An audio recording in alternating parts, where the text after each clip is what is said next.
Patricios. Woohoo!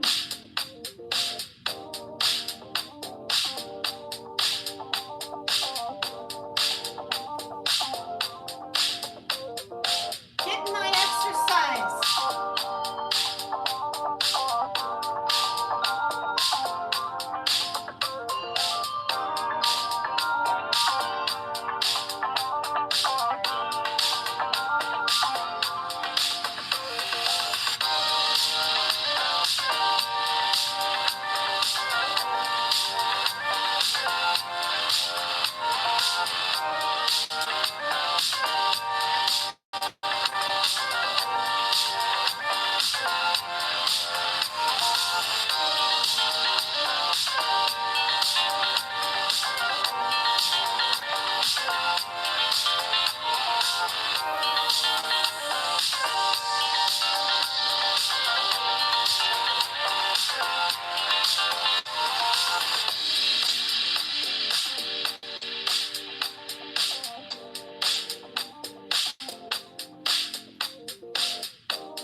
I turned the heat off. Holy moly.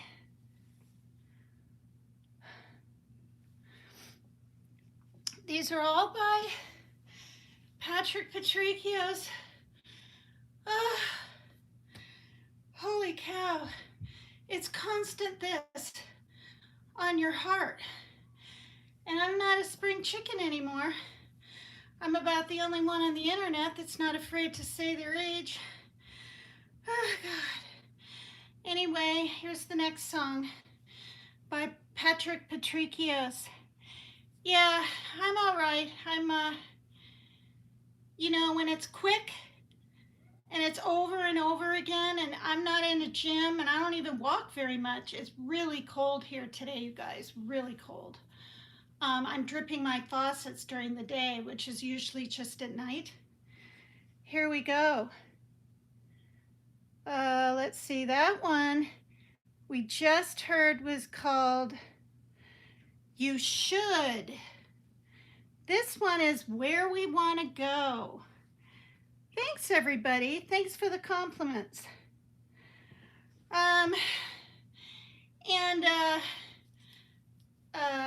Just a little bit of tea. This is what I wore on the plane, with a flannel shirt over it, with my blue jeans and red sandals. And yeah, when I went to Virginia, because for one, you've got to have a long shirt on in case you get cold. I get cold on airplanes. So this is what I wore the day I got to meet the rock star 2.5 years ago. All right.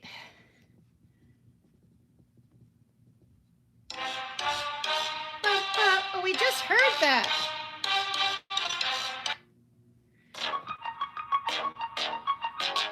We just heard this.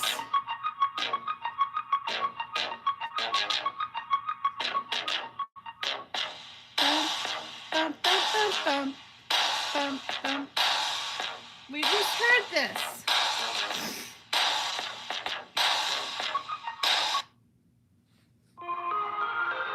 This one's called Oh My.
That was quick.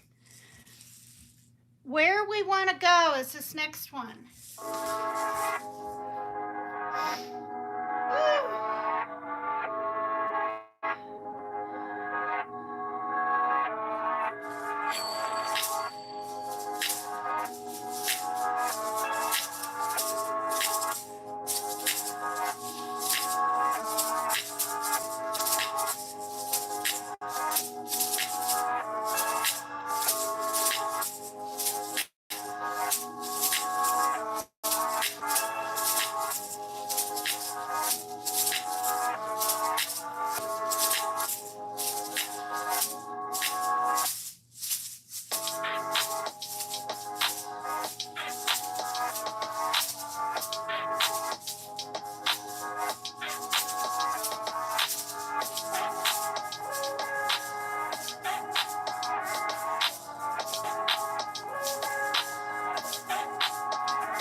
try to do on this channel for everyone that's here. I think outside the box. I don't want to have a regular intro. I do a different song every time. I've done rock, I've done Indian kind of music lately, I've done bands, and I just go with it, ad lib. Never heard them before. I like to use these, they're only £1 each, because they're supposed to be, or you can wrench your neck.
Okay, maybe one more, we'll see. Oh my God.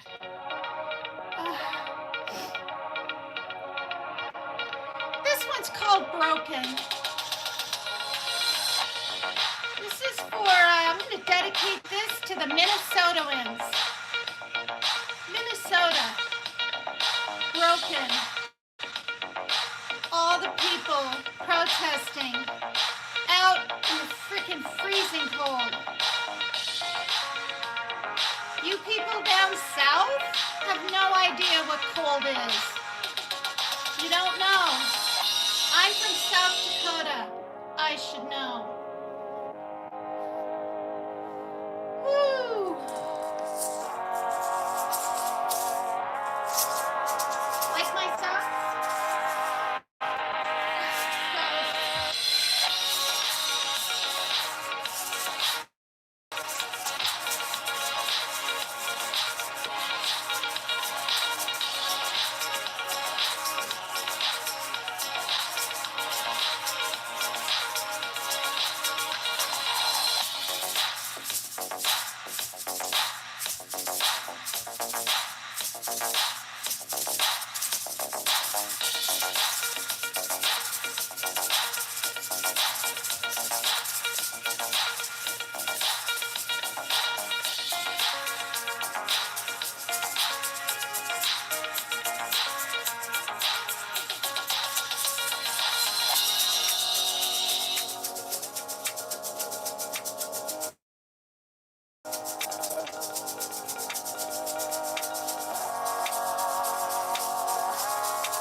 Oh, Lord.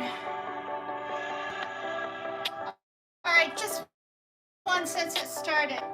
Apparently it's called Love Aside.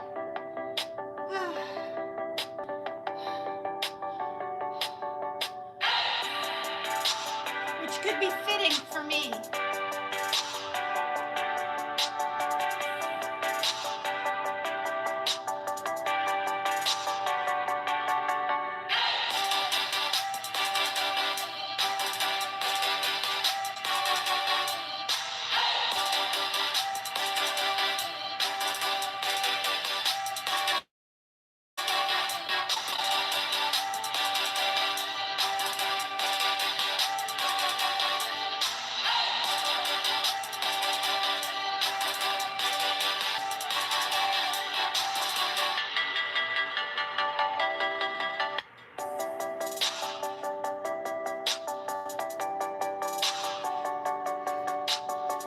I can't bend my finger since I broke it 2 years ago.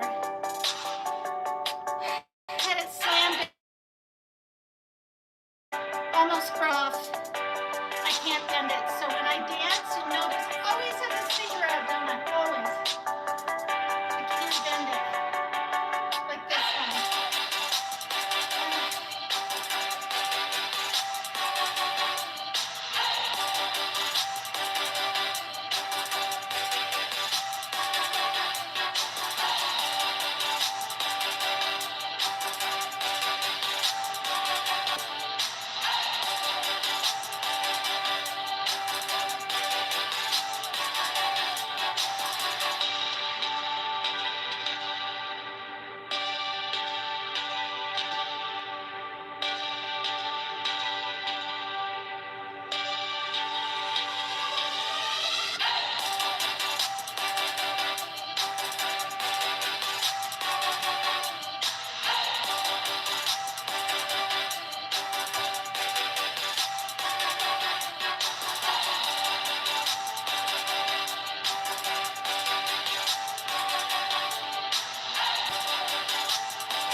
Okay, let's end this.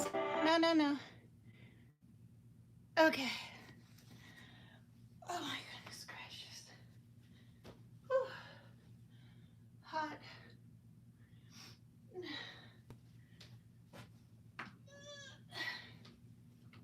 This is my Dorilla pillow. They're amazing, you guys, but I like to sleep on the butterfly end like this. Okay, that was, good grief, over half an hour of dancing and stretching and moving, and that's what I need because of my ailments in the past. Oh, God. April was a stress-induced damn heart attack. On the weekend of Easter, that thing, I was out in 2 days, though, because I didn't have any blockage. Thank God. Thank you alphabetically. So, on this YouTube Live, you guys, I have to hold my finger to see comments. So a lot of times I'll grab the iPad, put it in my lap and read, and that kind of thing. This is not StreamYard. So let me see who's all here.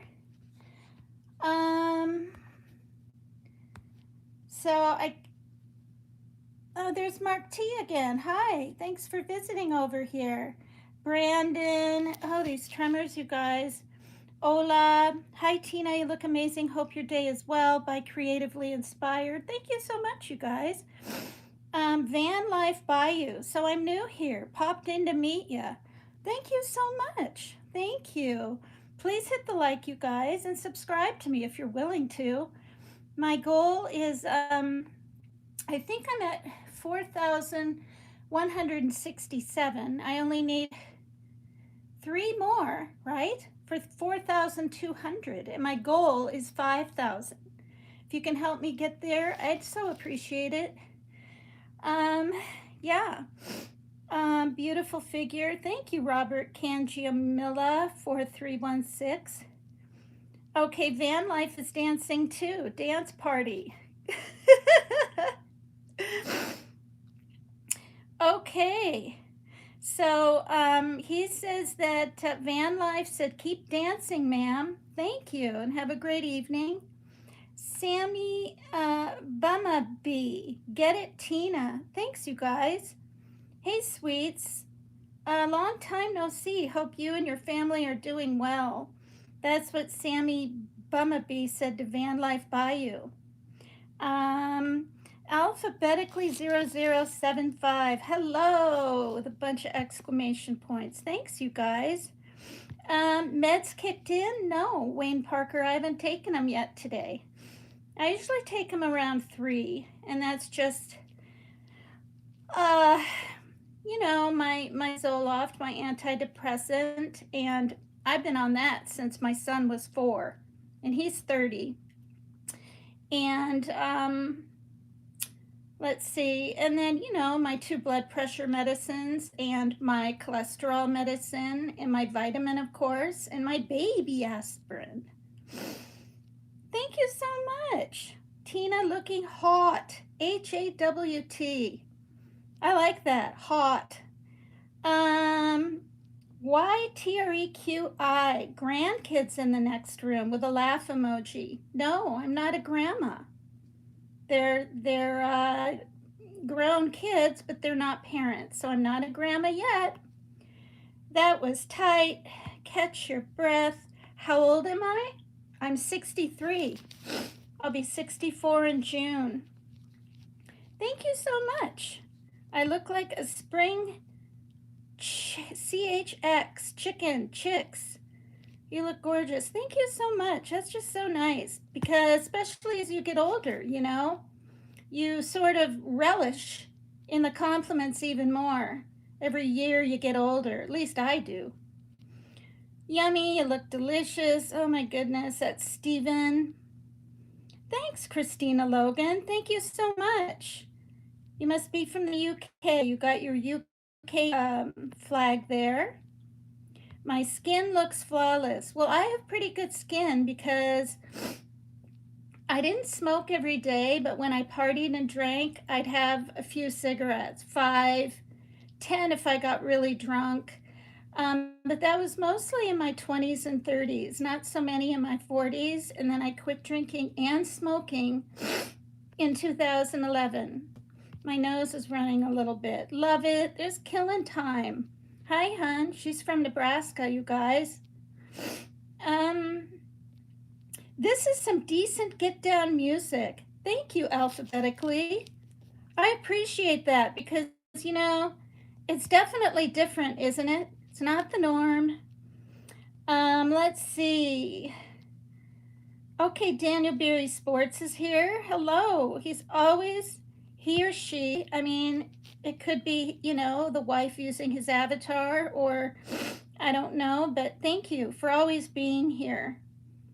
Juan's Adventures. What's up, sexy? Thank you. Kathy Smith 2115 says, what the F? I know, it's kind of shocking, isn't it? My channel is very different. Let's see. So, a good stretching. Golfing is good. And Martin's here, of course. Martin is from the UK. What up, gangstas? Good evening. It's the evening over there.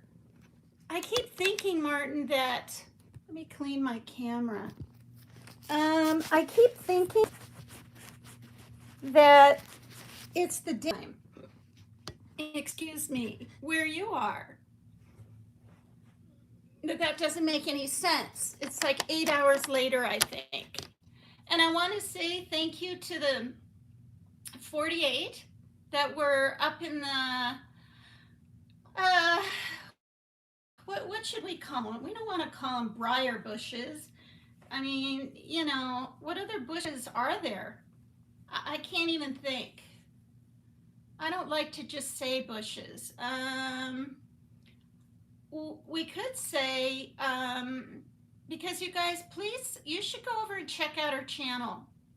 The song Voices that I put on by Patrick Patricios yesterday in my video, that la la la la, that one, with the voices in the background, it's so beautiful. It actually makes me cry every time I hear it. But also, like I said, I watched months.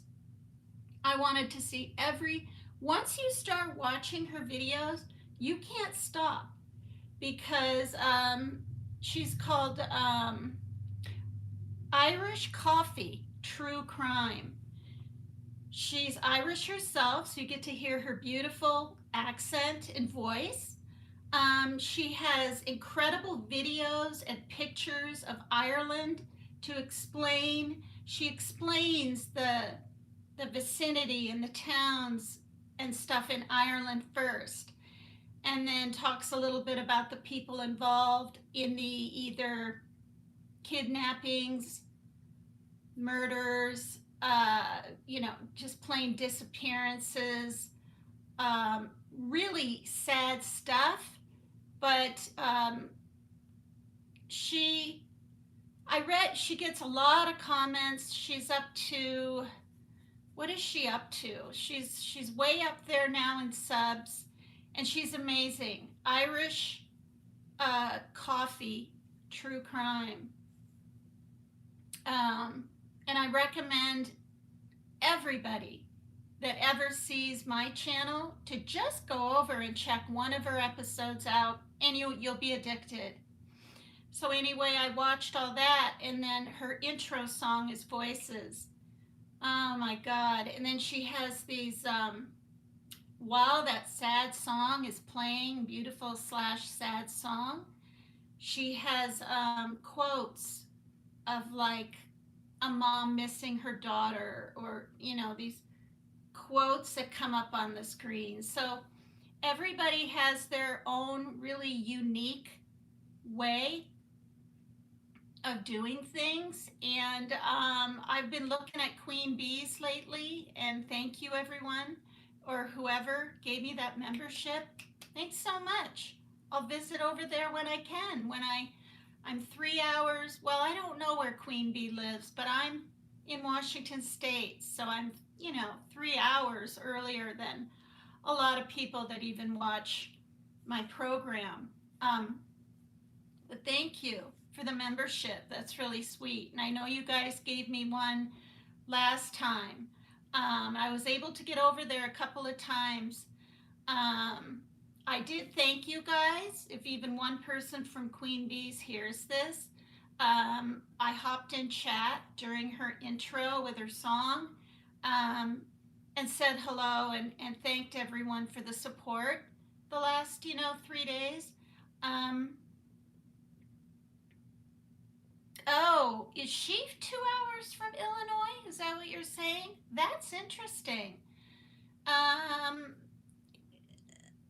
Ahead, I don't know, allegedly, I don't want to say anything about a creator if it's, okay, pricker bushes. There's MS0426, hello. Oh, it's 11:19 p.m., Martin says. Curtis Knight, hi. I don't know, have you been in here before, Curtis? I think maybe you have, but I'm not sure. Okay, so she's 2 hours from, or maybe you're 2 hours from Illinois. I don't know if you're talking about Queen Bee or yourself. It's 3:23 p.m. here in Illinois. Okay, you're in Illinois. Yeah, so that means it's 12:23 here, and I don't have the time on this iPad. And I'm sure you're getting a lot of snow, and it's going to be hitting the south like there's no tomorrow if it hasn't done it already. And then you guys down south, especially the people, you know who you are, picking on those protesters out there. They're really cold because they have the Great Lakes all around them, and that's why it's so windy and there's such an intense wind chill.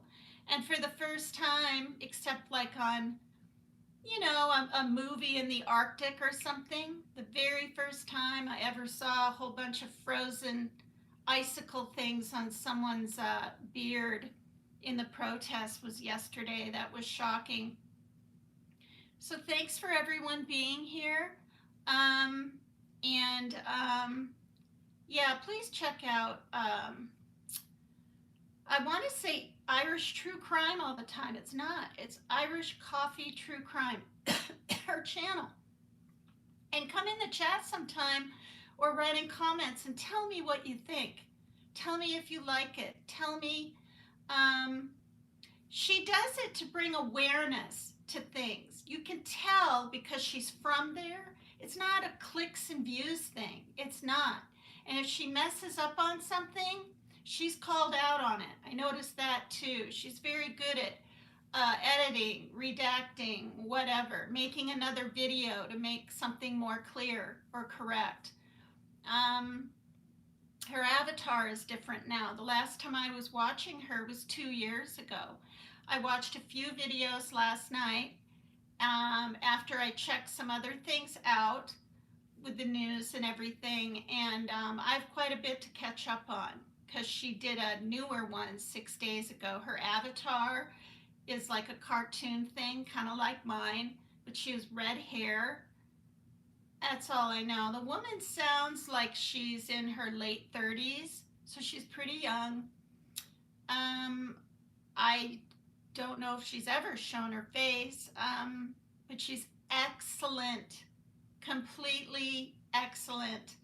And Queen Bee is doing so well lately. I saw her dogs dancing. Are the names Nala? It's not Lala, it's Nala and the other one. And they're dancing by AI, right? To a rap song. And the bigger dog is all intense and don't F with me, I'm gonna ruin your day or whatever. Don't quote me on that. Or I'm here to ruin your day or whatever. And her little dog is twerking in this video, you guys. And then apparently at the very end, near the end, this was yesterday's video, shenanigans and something, Saturday shenanigans or something. Kramit and Krama Reels did an incredible video.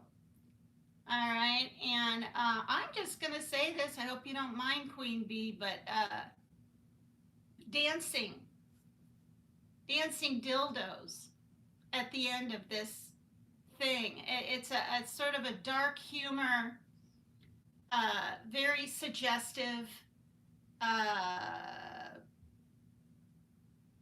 Oh my God, I can't even explain it. With a bunch of different, good-looking men, and they're holding a rose and they're sniffing it. I don't know. I can't explain it, but the music is like rock, but it's slow and it's dark and it's suggestive, like all the time, and it's enough to make any woman swoon. Okay, and I'm being PG. Okay. Some of the women in the chat were like, "Oh my God." So yeah, I'm plugging her channel, but that's okay. And I'm still trying to figure out my hair now and then, you guys. It's like, you know what I mean? This is kind of cute and kind of fun too. This is how they wear it in France, don't you know? This is a bob. There's bobs that go to the mouth. There's bobs that go to the chin. And I like it. My hair grows really fast. Even the Julia who cuts my hair, she literally said it like the first time ever. She said, "Boy, your hair grows fast." And I'm like, yeah, I kind of thought it did too. I mean, what it grows is half of an inch every month. So an inch is this, half is that, so it grows that much. I mean, it's, still growing. Figure out your hair as well, LOL. Thank you. I think you were here before, weren't you, Mags? My ex-boyfriend used to call me Megs. And when he would write me, he would put a Z, Megs. And I really liked that. You know, we were together 8 years, but and we got back together for 3 months. But he just, uh, oh, you have her link. If you want me to drop it, Tina. Yes, Martin, please do that. I like her. I can see why she has as many subs as she does. She really, really engages with her audience, which I was never that aware of. I haven't seen a lot of her programs. I don't have time to go all over anymore. Like, I just don't. And somebody told me there were like 700 in her chat that were supporting me and giving me lots of love and understanding. I don't necessarily need love. I just want understanding. You know what I mean? Um, so yeah, that would be wonderful, Martin. Thank you. Oh, you put Irish coffee true crime. Okay, that's what you meant. Okay. Well, go ahead and put Queen Bees too. I mean, if you have it, if you want to, or if you can. I understand I'm trying to figure it out. Oh gosh, MS0426 says 40 below, wild chills they were in, or negative 40. Yeah, and there really is such thing because, like I said yesterday, I was on a Greyhound bus, in jeans and just sneakers, and I was traveling from Seattle area where I'm 2 hours from Seattle, and honestly, we don't get that much snow. I mean, Mount Baker does, 30 miles from me, but not this town. But when we do, it's a lot. It's a lot. And um, so, anyway, I'm traveling across. I'm heading, that time, I don't think I was heading to Florida. I was heading to Rhode Island.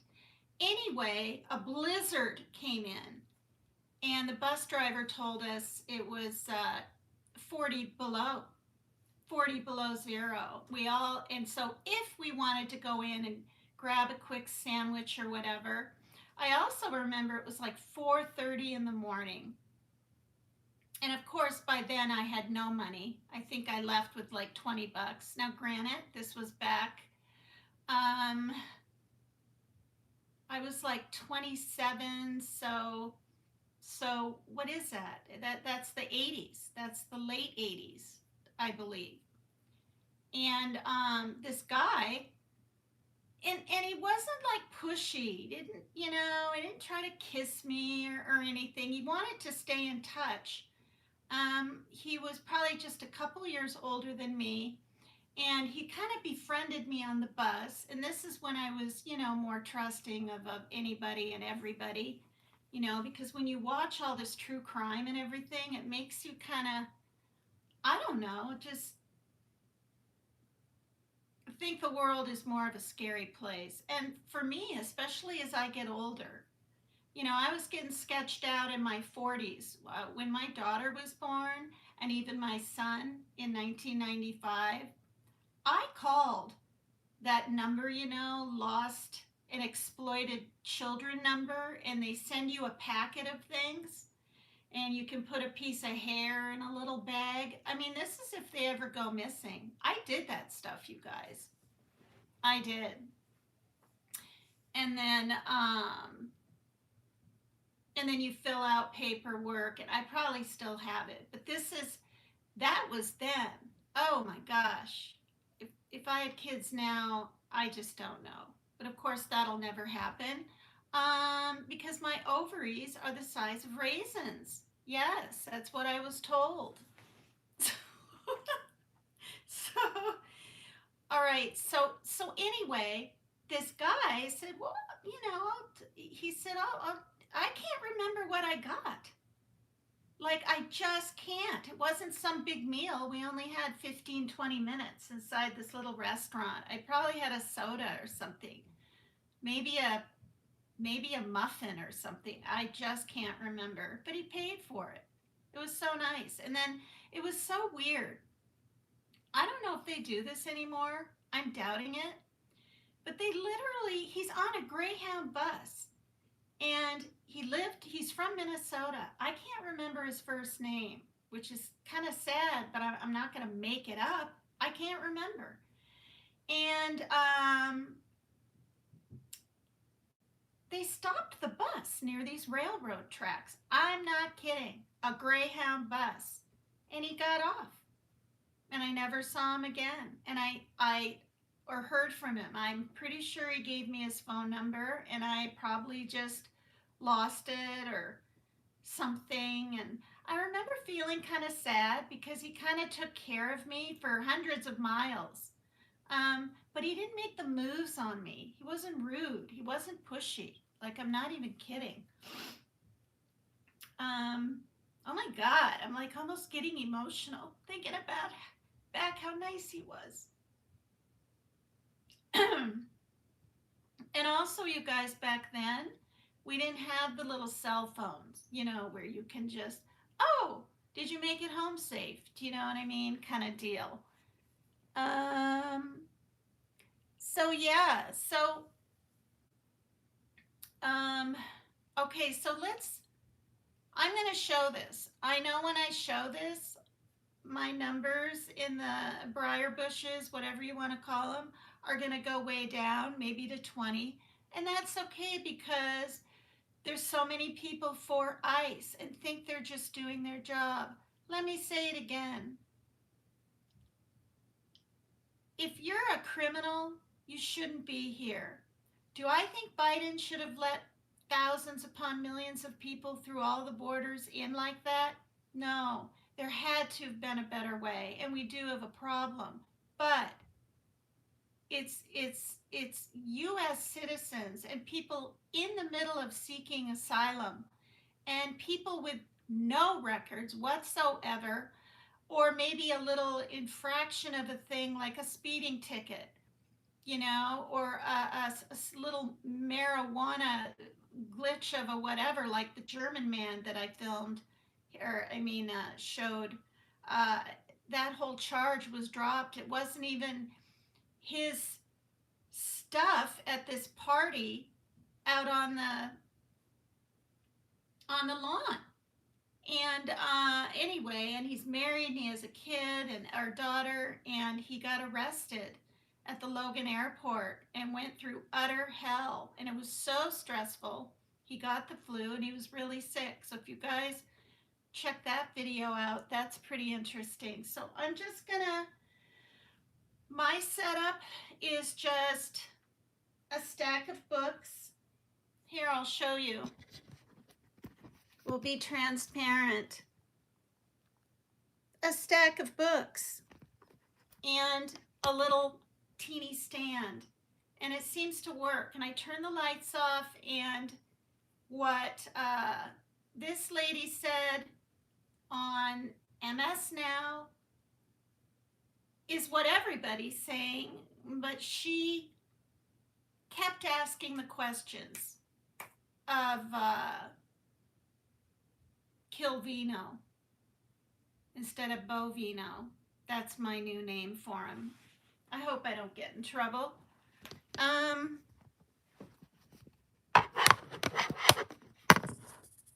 Okay, so let's see here. Let me pull it up.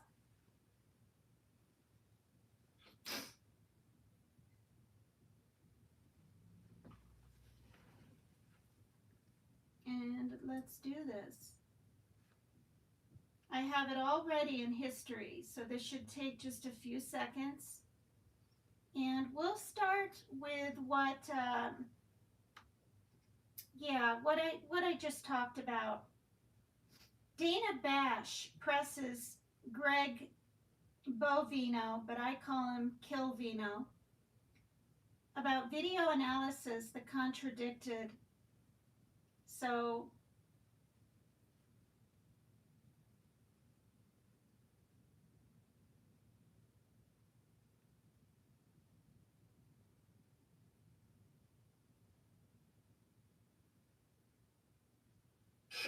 now is U.S. Border Patrol Commander-at-Large Greg Llvino. Thank you for being here. Sir, you are still in Minneapolis, and I want to get to a lot of questions that we have that are unanswered. First and foremost is that Alex Preddy approached Border Patrol agents with a 9mm semi-automatic handgun. I want to go back to one of the videos, and I know you can see it there, and I want to ask you about what you're seeing, because multiple angles. Oh, why did it just do that? At Olive Garden, we're all about more craveable That's classics just and more dumb. made-from-scratch sauces, which begs And the I question, can't. what could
Dana, good morning, and thanks for having me. The weapon, and we do know that the suspect did bring a weapon, a loaded 9mm high-capacity handgun to a riot. We do know that. As far as what happened in that intervening moment with the video that you just showed, that's going to come to light through the investigation. That's being investigated, and those facts and those questions will be answered soon enough. Okay, but the Homeland Security Secretary is not waiting for that investigation to take place. Thank you. Before saying that Alex Preddy was, quote, brandishing a weapon. Let's go to video 7, because, of course, you know this far better than I. The definition of brandishing That's is Alex. giving or flourishing something, especially a weapon, as a threat That's or Alex. an anger and excitement. That's just a still photo of what Alex Preddy appears to be holding.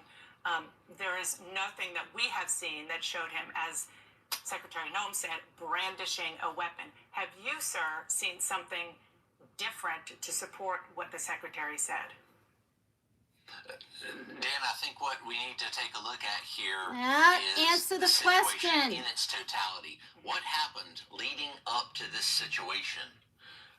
The suspect decided to inject himself into a law enforcement action. What's not being said here is the fact that Border Patrol agents and law enforcement were conducting a targeted law enforcement effort against a violent illegal alien that was nearby, and that suspect injected himself into that law enforcement situation with a weapon.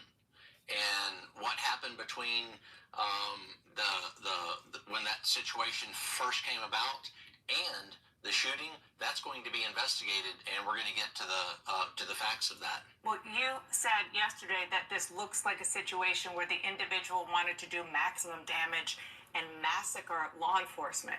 What evidence do you have that he wanted to massacre law enforcement? Because all the videos that we have, and I do want to, we just have the still shot up now, but I do, control room, want to play one of the other videos. Let's play video number 1 again.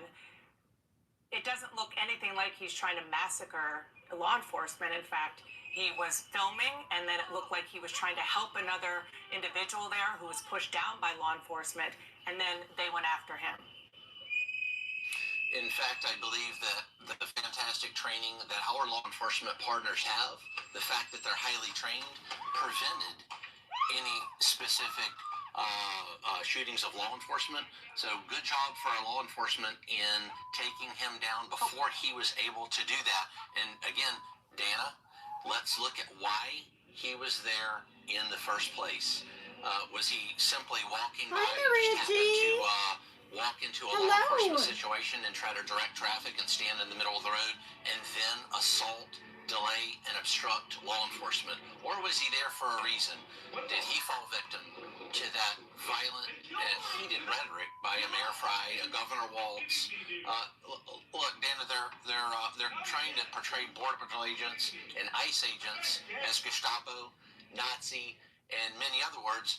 Did this individual fall victim, as many others have, to that type of heated rhetoric? I want to stay focused on this incident right now, because what you are saying is that he went there to try to stop this law enforcement operation. All of the video that we have seen shows him documenting it with his cell phone, which is a lawful thing to do.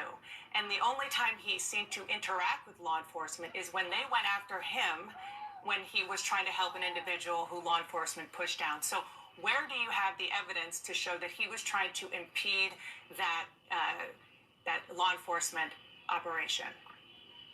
Sure, Dana, first he was there in the scene. He was in the scene actively impeding and assaulting law enforcement to the point. But that's not illegal.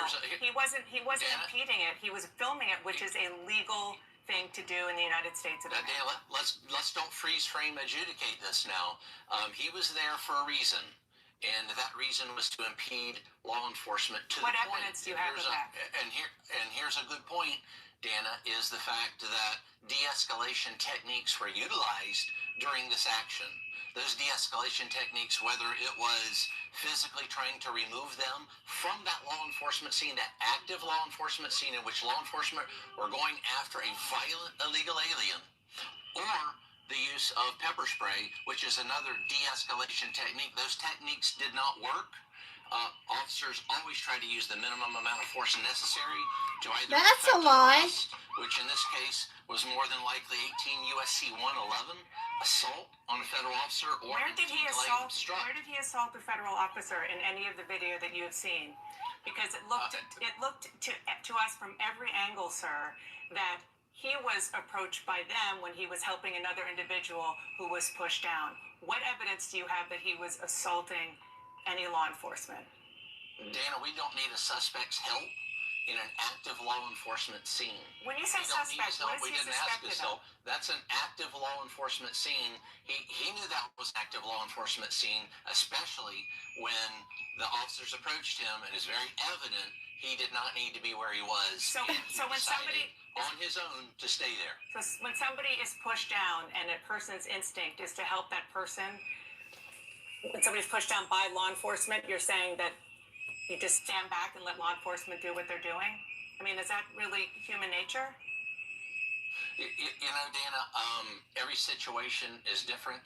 What our officers are faced with here in Minneapolis are chaotic, very difficult and violent situations in which individuals, and this suspect is not the only one to bring a loaded weapon to a riot.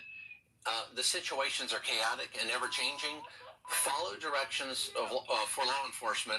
Don't inject yourself knowingly beforehand into a law enforcement situation. With respect, it feels as though in some ways you're blaming the victim here. The victims are the Border Patrol agents. I'm not blaming the Border Patrol agents. The victim are the Border Patrol agents. The suspect put himself in that situation. The victims are the Border Patrol agents there. I want to go back to the gun, sir, because I think this is really, really critical. You can see an agent, and I just want to go to, let's see here, video 5. You can see a screenshot of an agent in a green jacket approach Preddy, and then he appeared to take a gun away. When the agent took the gun away, which it seems as though it was Preddy's gun, that happened before Preddy was shot. Why was an unarmed man shot multiple times by law enforcement, by your Border Patrol agents? Dana, you don't know he was unarmed. I don't know he was unarmed. That's freeze frame adjudication of a crime scene via a photo. That's why we have investigators. That's why we have an investigation that is going to answer those questions. How many shots were fired? Who fired shots? Where was the guns? Where were the guns located? All those questions are going Sir, to be answered. I think you can see the screen. In the investigation. We're not going to adjudicate that here on TV in one freeze frame there. Okay, it's not a freeze frame. We're showing a video of one of your agents taking the gun away, and that happened before Preddy was shot. We don't know that agent was taking any gun away. That could have been the agent's, because we don't know that. The facts are going to come to light. So you're disputing the video that that's what happened? With an investigate. That's why we investigate. Well, with respect, you say that's why we investigate, but you're also drawing other conclusions that sort of fly in the face of waiting for an investigation. I just want to also go back to what I was asking about with regard to what Secretary Noem said, that he was brandishing a gun. At any point, do you have any evidence that, yes, he had a gun on his person? Was he brandishing it? Was he a threat because he had a gun in his hand that put law enforcement in danger? Danny, we heard the law enforcement officer say gun, gun, gun. So at some point, they knew there was a gun. So again, that is going to be part of that investigation as to what was happening on the ground there between those victims, the Border Patrol agent victims, and the suspect. Both the police chief in Minneapolis, O'Hara, and Governor Walz say Preddy was legally licensed to carry a concealed weapon. So are you saying it's not okay for him to exercise his Second Amendment right, not to mention his First Amendment right to be there in the first place, but his Second Amendment right to carry a gun? And if you do, you can be shot by federal law enforcement? No, I didn't say that, Dana. I never said that. What I'm saying is we respect that Second Amendment right, but those rights don't count when you riot and assault, delay, obstruct, and impede law enforcement officers, and most especially when you mean to do that beforehand. How do you know that? When you mean to do that beforehand, when you show up to an active crime scene, don't leave the crime scene and you're armed, then, you've got the decision-making process for that individual doesn't seem to be very good. Now, back to the Second Amendment. What you're saying about the Second Amendment is peacefully protesting with firearms. Absolutely, I've done that myself. The heck happened? Oh, God, you guys. Let me try to get it back on because it's not over. And fully support that, but not when you perpetrate violence, obstruct, delay, or obfuscate Border Patrol in the performance of their duties in an There's active no evidence that he was perpetrating violence. And there's no evidence, unless you have it, and we'd love to see it if there is, that he was intending to massacre law enforcement, other than the fact that he was there and he had a gun lawfully. He meant to be there beforehand. Again, Dana, he came there beforehand. How do you know that? A reason. How do you know that? Because he was there. But all he was doing was filming and documenting it, which is legal. He was carrying a gun, which in Minneapolis I didn't is say legal. it wasn't. And I didn't say it wasn't legal. So then what did he do that was illegal? Assault federal law enforcement when he does that. That's an active law enforcement crime Where do you see in the video that he was decided to enter into? Where do you see in the video that he was assaulting law enforcement? Because from everything we have seen, law enforcement was assaulting him when he was there trying to help another individual. Dana, law enforcement doesn't assault anyone. Follow directions of law enforcement. Follow directions of law enforcement in an active crime scene. It's very evident he didn't want to do that. Very evident that the other individuals didn't want to do that. And it's too bad the consequences had to be paid because he injected himself into that crime scene. I can't say that enough. He made the decision to go there. We didn't make the decision to talk to him. We didn't even know that individual was in existence until he came into that crime scene. I want to go back to video number 1 because you keep saying that he injected himself into the crime scene. He was a guy on a street filming an operation. He was far away. He wasn't on the crime scene. And what I want you to see again is that law enforcement appears by the video we have to be approaching him and the person who is next to him, not the other way around. And so what I want to know is, what evidence do you have that he went after law enforcement? Sure. The fact that he was standing in the middle of the road, there was interaction between him, the bystanders, and law enforcement, and again, followed directions of law enforcement. He doesn't need to be in the middle of a crime scene. Dan, I don't think you would want to be in the middle of a crime scene, or you would want civilians in the middle of a crime scene injecting themselves into something that is none of their business at all. We've detected Can you video also in your just stream answer the belonging question to about someone the gun? else. Mary Because, Jane again, Doe, do will you you have put the any evidence disclaimer that in? He was brandishing his weapon. Did he ever have his hand on the Or weapon? anybody? Yeah, again, the officers on the ground. Please ensure in the that meeting, content owner we has hear added gun, your gun, channel gun. to their So allow list. that What? gun, at some point, Please became put the visible to disclaimer officers. in. But could it have been because they had him on the ground and maybe his shirt came up and they saw that it was on him? That Pure doesn't mean that he was. speculation, and that is why we have an investigation, Dana. Fine, That is what we are investigating. You're not going to know that now, and I'm not going to know that. I think an now. investigation is great, but the Homeland Damn it. Security Secretary said he was brandishing a weapon. Do you have evidence?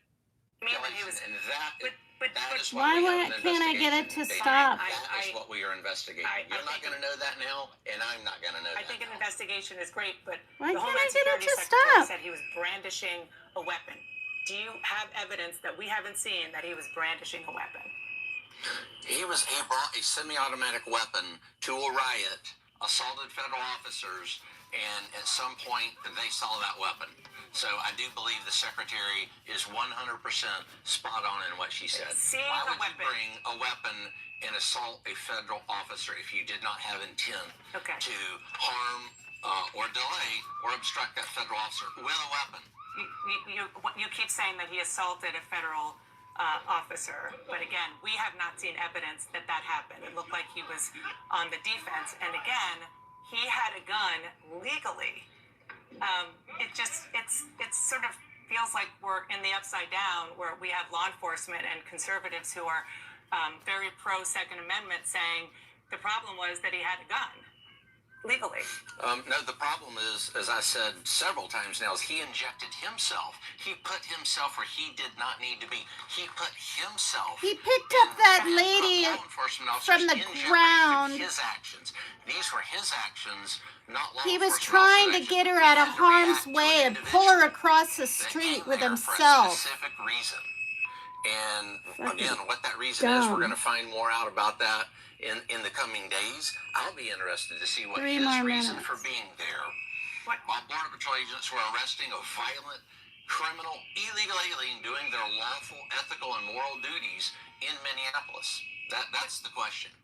Well, but the question is also, why is an American citizen now dead for the second time who was there to document, in this case, and clearly to be there as a bystander, which is It's his not First clear. Amendment right. He wasn't there to clearly document anything. Don't socially engineer the topic, Dana. He was not there to document. Appeared to he came be. there for That's a reason. fair. Appeared to and be. he obfuscated and delayed officers there I on wanna the ask- scene. I wanna That's ask- pretty evident to me. I want to ask you about your agents. You said that this was a highly trained agent who had been serving on Border Patrol for 8 years.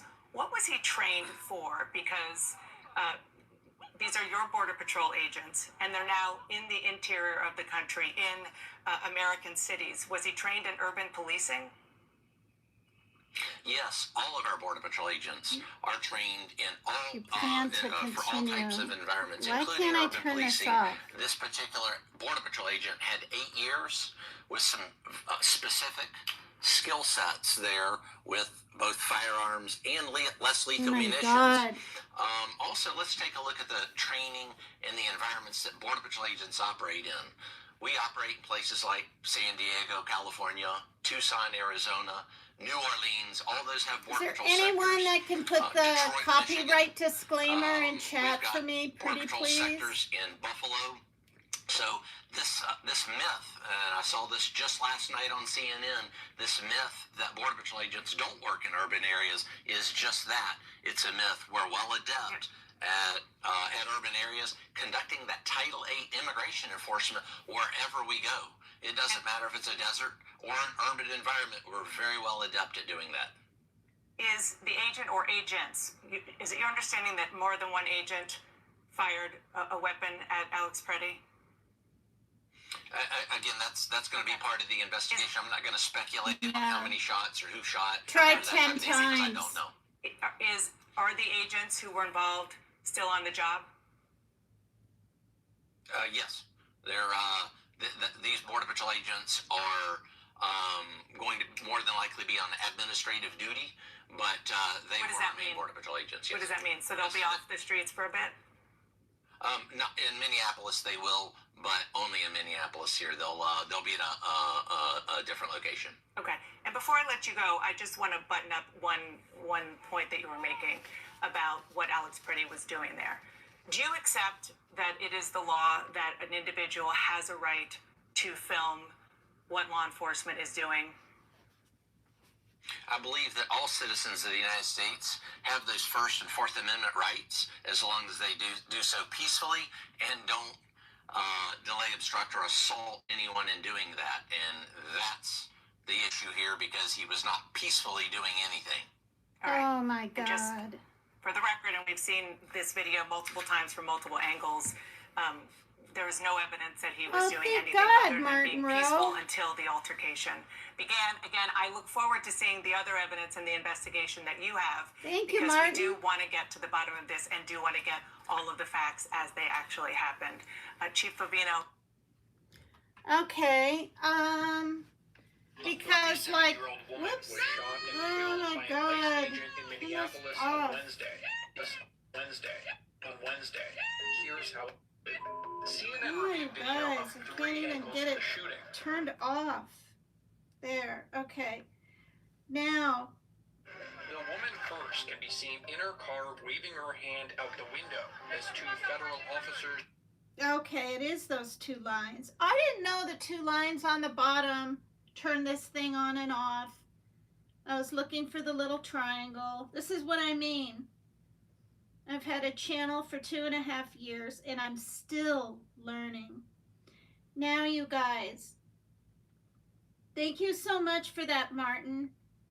I am gonna show what I played yesterday, and I never got any kind of copyright or anything for that. CNN is news, so hopefully everything's okay.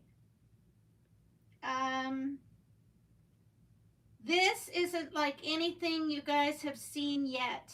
I'm telling you right now. I played it yesterday, but I'm going to play it again. This is slow motion. And you'll be able to watch for yourself that he gets shot 6 times and then 4 more when he's already laying nearly dead on the ground as this ICE agent. He's the one, he has white gloves, dark pants, sneakers on, and black over his face. This is Drop Site News, DROPSITE News.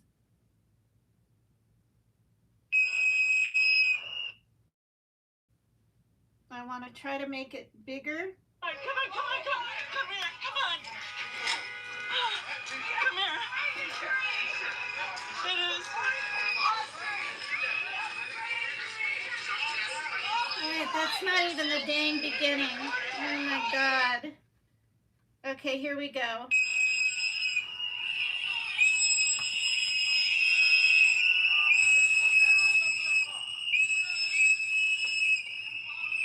There he is. That's Alex Preddy in the beige coat, black hat.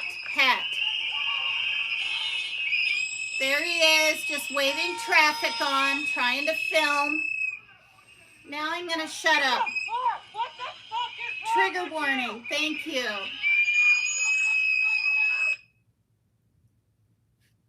All right. Now things are backwards from one iPad to, they spray him. They spray Alex with chemical agents. Okay, now this is a slowed down video. Sprayed with chemical irritant. That's what the green says, because I know it's backwards from one iPad. He instantly tries to help the lady with the red backpack. If you watch, all he does is try to pull her across the street with himself to get her out of harm's way while that jerk tries to pull him off her. So this is my question. Did they come there to arrest her? Is that what he's impeding, trying to help a friend? I don't think so, because she was just standing there too.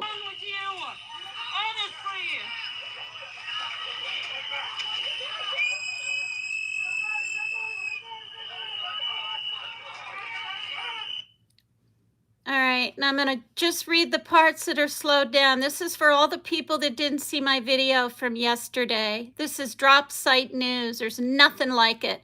He's being kicked.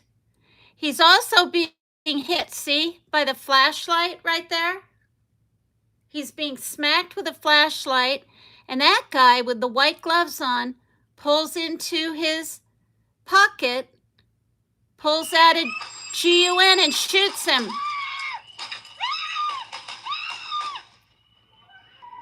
All right.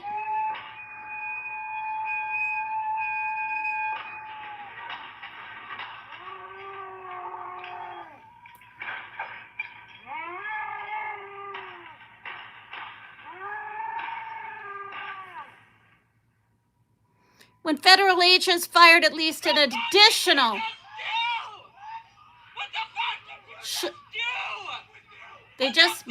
They murdered him. That's what they did.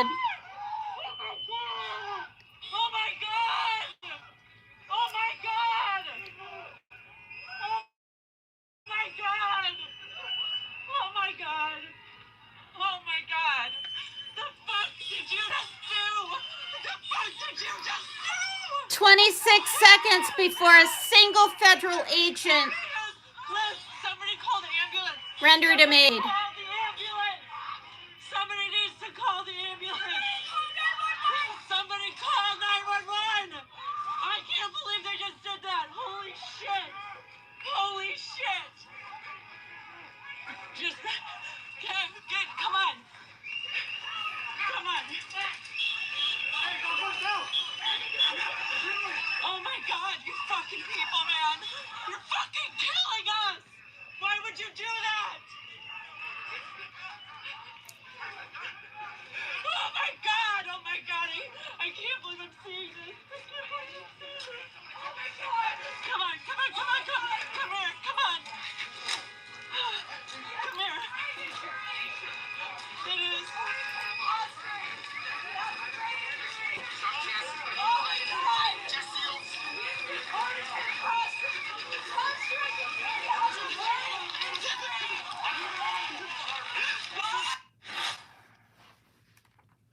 Okay.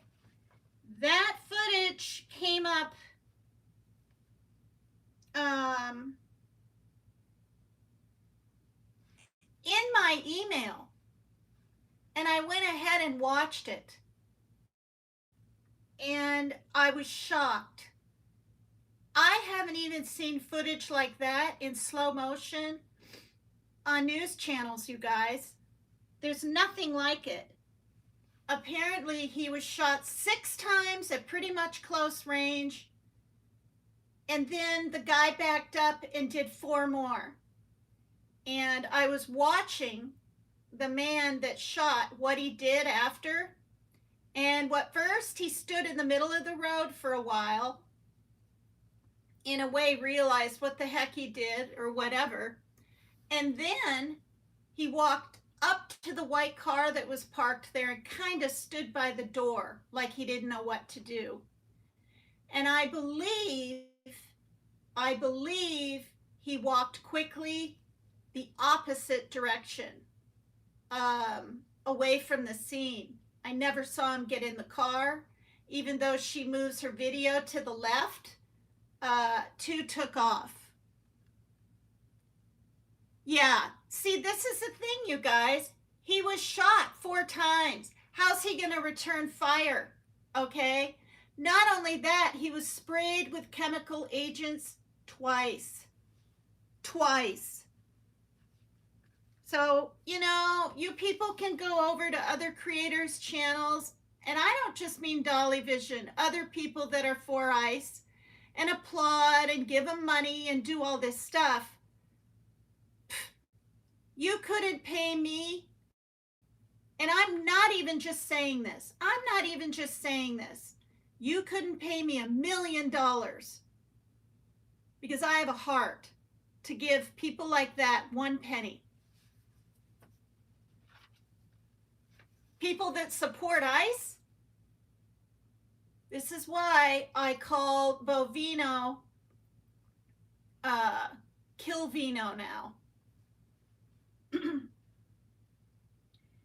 Okay, so I showed that again, which I wasn't planning on.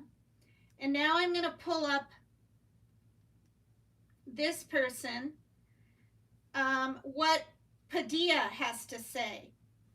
Padilla, as you know, right, is from California, and he was the one that was pushed down and detained and all this. And he has quite a bit of interesting stuff to say. It's not real long, but it's good enough. And it was just the other day, or this might be from today, that I want to show it to you. Chuck Schumer says Democrats will block a funding package next week if it includes money for the Department of Homeland Security. Okay. Last night, he posted on X, quote, "What's happening in Minnesota is appalling and unacceptable in any American city.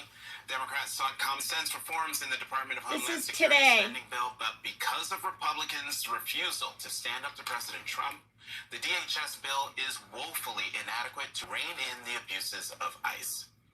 Schumer's announcement is raising the specter of a partial government shutdown, which would happen if Congress doesn't pass a funding package or extension by the end of the day Friday. Joining us now, Senator Alex Padilla of California, ranking member of the Senate Rules and Administration Committee and member of the Senate Judiciary Committee. Senator Padilla, good to see you. Thanks for coming to the weekend. I'm hoping you heard what the Minneapolis City Council president had to say when I asked him what his message would be to you and your Senate colleagues as this vote the vote comes later on in the week. Do you stand with Senate Minority Leader Chuck Schumer? Will you vote against the funding bill for DHS when it comes up for a vote? So, well, good morning, Jonathan. Good morning to all of you. And let me say a couple of things. First of all, of course, I'm against this spending bill. I was against it the moment it was, the language was made public. California can relate to what's happening in Minnesota all too well, given what we've been through for the better part of this last year. Hi, Deltas yes, girl. Not only the Wow. case that ICE does need additional funding right now, their budget was tripled through the OBB, the not so beautiful bill. So it's not a matter of resources or lack of resources. So to think that on top of tripling their budget, Republicans have to give them even more to continue this chaos, to continue this craziness, to continue this lawlessness is what it is. I also want to take a moment just to give my condolences to the family and friends of Alex Preddy for what they are going through. And my thanks to the community of Minneapolis and beyond in Minnesota for refusing to stand down, for refusing to stay quiet, despite the weather peacefully churning out in big numbers to continue to call attention to the lawlessness of this administration. Senator, you back in June of last year were essentially body slammed when you were at a press conference for the DHA secretary and tried to get some questions answered. At the time, I think you said to us and others that ICE was more aggressive, more extreme, and more cruel. We have seen not just ICE, but CBP, DHS, over and over again in different cities and now in Minneapolis, hurt people and now shoot two people. How are you, as someone who cares deeply about how ICE engages with people that live in this country, processing this, and what can be done to hold them accountable other than holding this money from DHS? Yeah, well, again, go back to my experience last June. I came back to the Capitol the following week and to warn my colleagues both sides of the aisle that Los Angeles was simply the test case, and it was going to be coming to your city and your state soon enough. And we've seen what's happened in Washington, D.C., we've seen what's happened in Chicago, we've seen what's happened in Portland, we've seen even in North Carolina, New Orleans, and now Minneapolis. And Seattle. They were in Seattle. Even in Maine.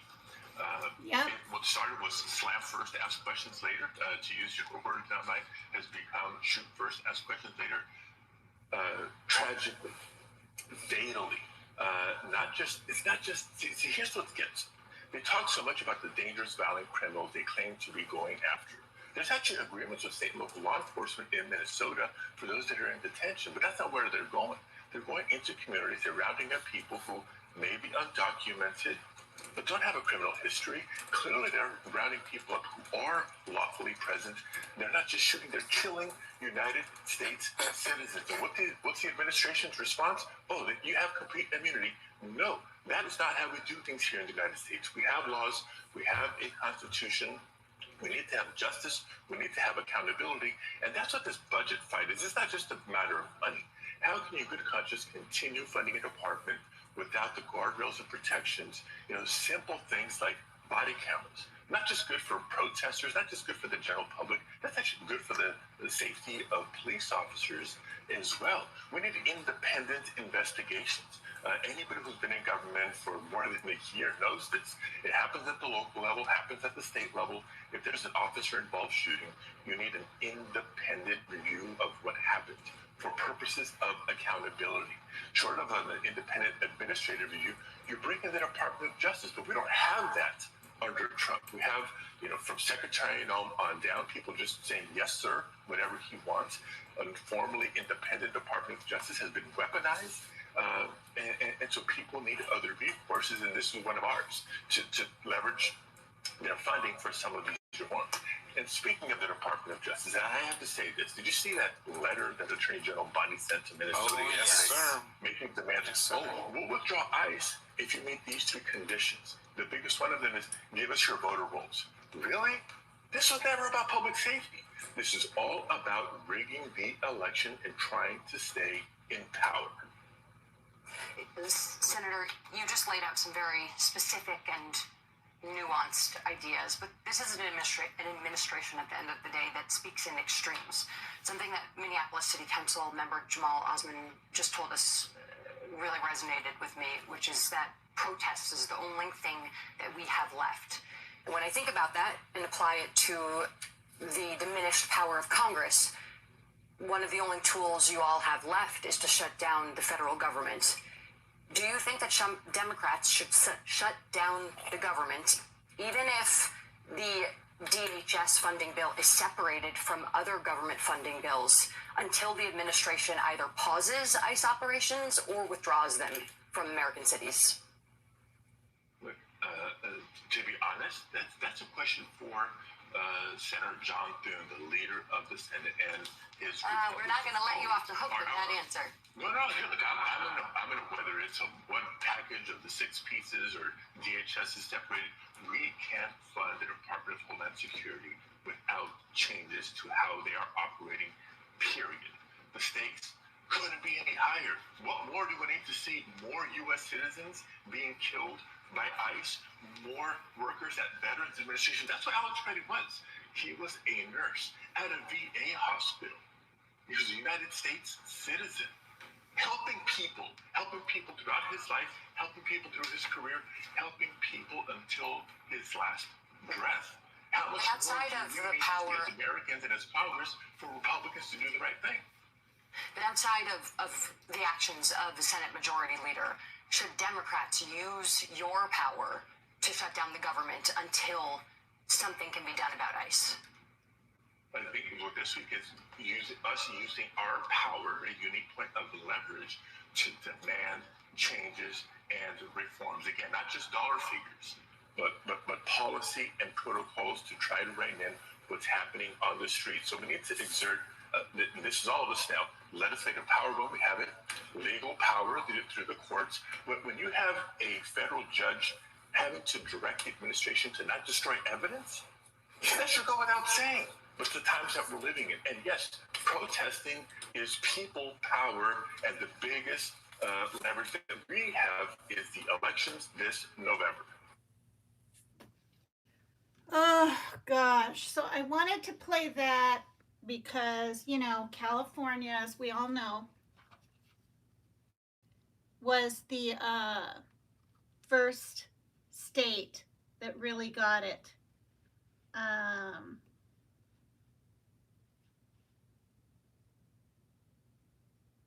Oh, wow. All right, let's play this. This is breaking. Oh, God. Oh, shit. I don't. Of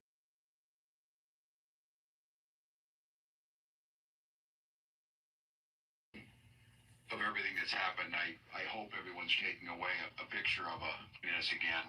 We're now about 24 hours from the killing of Alex. And during that time of everything that's happened, I hope everyone's taking away a picture of a life of generosity, service-oriented, and his life's coming into clear focus. I had the privilege of talking with Michael and Susan, Alex's parents, yesterday, and the heartache in the hours after your son's murdered in front of the world is one thing, but what stood out to me was a parent's desire and their passion to make sure that the story of Alex was told. Someone who went to work to care for veterans, someone who was a valued co-worker, someone who relished and lived in this state in a big way, whether it was outdoor activities or being down there on the street as a First Amendment witness to what ICE is doing to this state. So once again, to Michael and Susan, when I talk to these parents, it's always indeed confidential conversation. In this one, though, Michael was very clear to me. He said, don't let them forget Alex's story. The world knows how he died. He died at the hands of ICE agents on the streets of Minneapolis. They want us to make sure we said how he lived. So to Michael and Susan, our deepest sympathies, but you have my commitment to continue to tell that story. So now we've got two Minnesotans dead. We didn't had time to start telling Renee's story of a poet and a mother and a bright spirit, and now we're telling Alex's story. So my question is, what's the plan, Donald Trump? What is the plan? What do we need to do to get these federal agents out of our state? You thought fear, violence, and chaos is what you wanted from us, and you clearly underestimated the people of this state and nation. We are tired, but we're resolved. We're peaceful, but we'll never forget. We're angry, but we won't give up hope. And above all else, we are clearly unified. If it was the intention of Donald Trump to make an example of Minnesota, then I'm damn proud of the example that the world's seeing.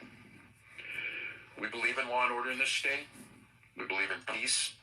And we believe that Donald Trump needs to pull these 3,000 untrained agents out of Minnesota before they kill another person.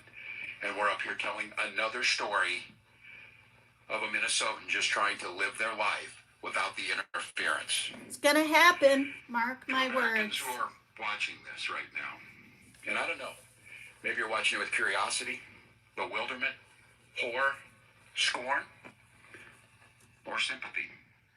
I've got a question for all of you. Which side do you want to be on?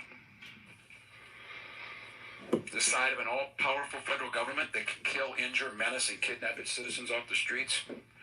Or on the side of a nurse at the VA hospital who died bearing witness to such government? Or the side of a mother whose last words were, "I'm not mad at you"? The side of tens of thousands of peaceful citizens who showed up to march when the wind chill was 40 below because they love this state and they love this country. You're allowed to decide at any point that you're not with this anymore. If you voted for this administration, heck, even if you thought Operation Metro Surge was a good idea, sounded like the thing to do a month ago, you're still allowed to look at what's happening here in Minnesota and say, this isn't what I voted for and this isn't what I want. I ask you not to stand by idly. Speak out, share what you're seeing, and urge others to put politics aside. We're no longer having a political debate, we're having a moral debate. We all want secure borders and immigration enforcement that prioritizes criminals.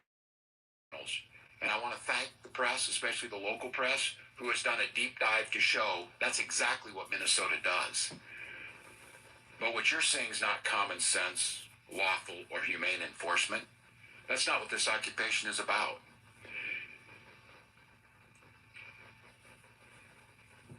Let me say, our conversation should not be about, and I know we get asked of what we're doing on there, how many state patrol or police or National Guard I can put on the street. This isn't about how many people I can put on the street.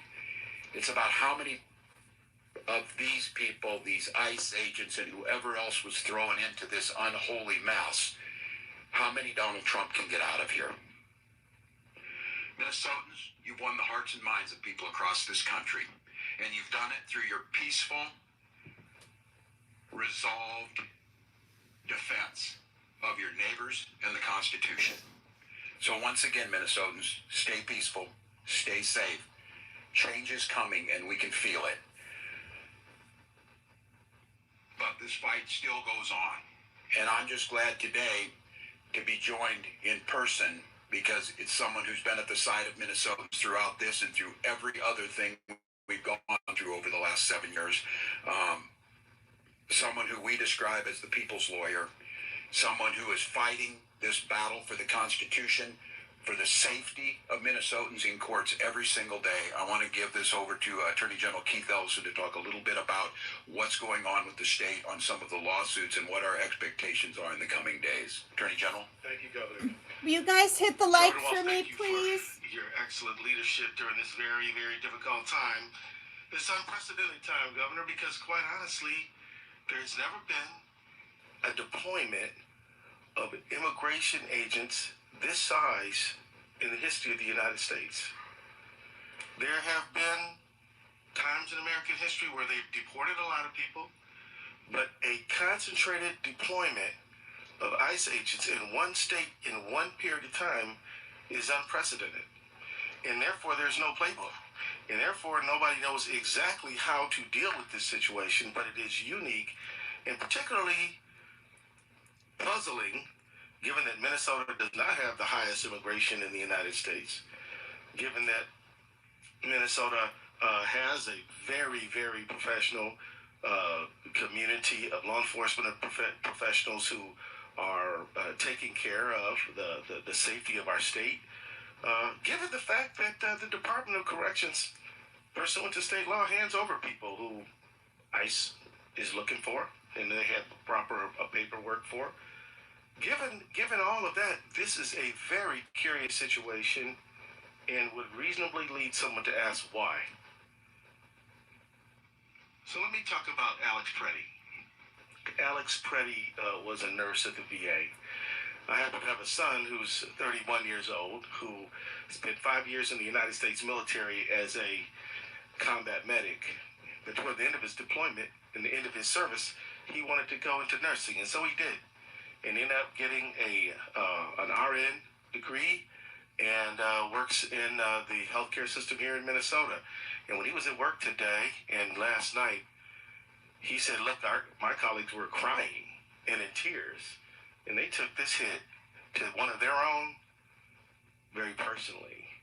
And he said, I did too. He said, I I didn't find myself shedding tears, but I could have, because I just was brokenhearted, because I know the service that he and the love and compassion he puts into taking care of the people he took care of at the VA. So, an intensive care nurse, a kind, compassionate person to friend and family, described by coworkers as the first person who would jump in to help. He was our neighbor, and he should still be with us right now. So let me just note that Superintendent Drew Evans of the BCA, another exemplary professional in our state, he is the BCA is the state's investigative agency, and it is their job to investigate crime. They have a specialized unit to investigate the use of force cases. They arrived on site after the shooting and refused access.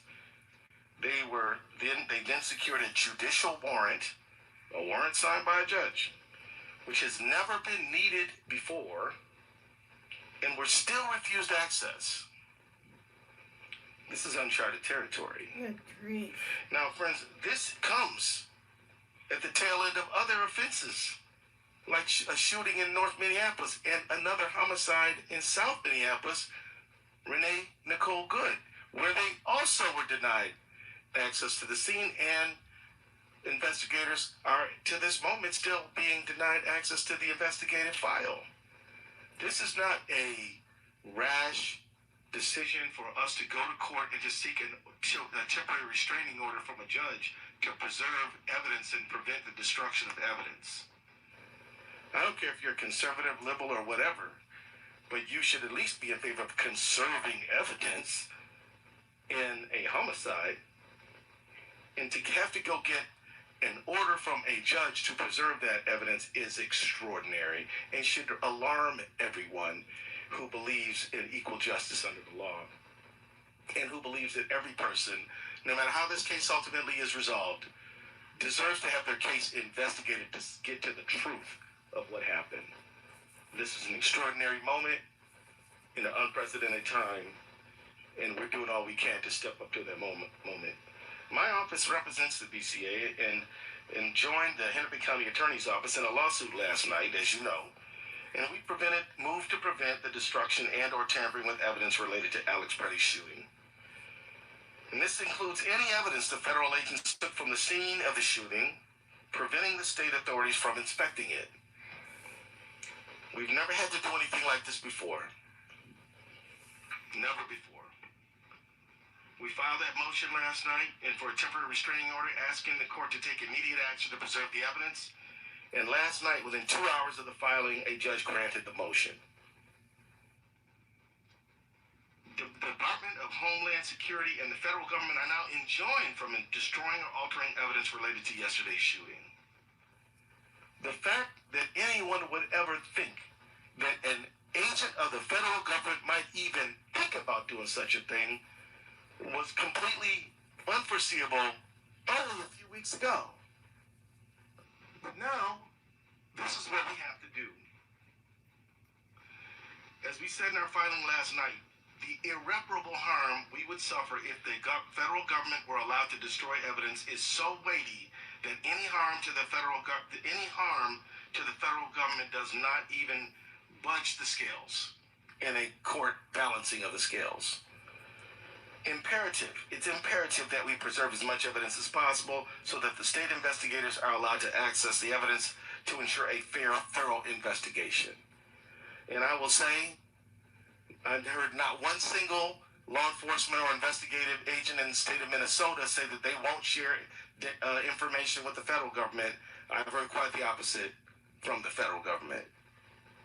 Now, Operation Metro Surge, as I noted when I started, this appears to be the largest single deployment or surge of immigration agents in the history of the country. And as a result, tremendous damage has been inflicted upon our state. We've had 2 killings within 2 weeks and an additional non-lethal shooting. We've had countless numbers of people who have been stopped and had the demand for their papers, to have to show their papers in America. We've had door-to-door knocks where people have their homes barged into without cause of right. And we've had stores have to shutter, students not going to school. We've had reduction in employees going to their job sites. We've had jobs being, little markets being shut down, restaurants being interfered with. We've had a countless number of harms. And so we took the action of suing the federal government over Operation Metro Surge. And tomorrow morning, I'm going to be in federal court with my team arguing for a restraining order against Operation Metro Surge. I filed this case almost 2 weeks ago, and this will be our first hearing. The lawsuit we filed is one that is caused by the unprecedented nature of this surge. It is a novel abuse of the Constitution that we're looking at right now. No one can remember a time when we've seen something like this, when a state can marshal facts to show that our targeting is not based on excessive amounts of undocumented immigrants or anything like that, but we're targeted because of politics, which violates our First Amendment rights. The 10th Amendment, which we are entitled as a state to equal sovereignty, and we have been denied that. The federal government is literally commandeering and coercing the state of Minnesota to bend to its will, which is the prerogative of the people of the state of Minnesota. Let me remind everybody, let me take everybody back to 8th grade civics. The states predate the United States and came into the Union preserving their rights as states to be the states that the citizens of those states want them to be within a constitutional framework. It is at the fundamental, it is in the DNA of American history that the federal government cannot trample over the prerogatives of the state. And that is exactly what is happening here, and that is exactly why we're going to court. This surge has drained local law enforcement time and resources.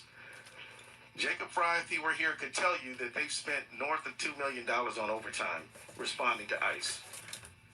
They damage our economy, hurt our education system, and terrorize community members. And it must stop, and tomorrow is a big step in that direction. Now, as I noted a moment ago, people will ask, well, why Minnesota? I'll say this. Minnesota is dealing with targeted oppression from the federal government because of who we are and who we value. Minnesota is a place where we welcome the stranger. We have a number of nonprofits that focus on refugee resettlement in Minnesota. Minnesota is a place where we take care of the vulnerable among us. We're a state that just passed paid family leave. We're a state that believes in feeding our kids who are in school, and we're a state that believes that Minnesota is a great place to live for everyone, no matter where you were born. Of course, we obey all laws, but we still believe that immigration is not a sin.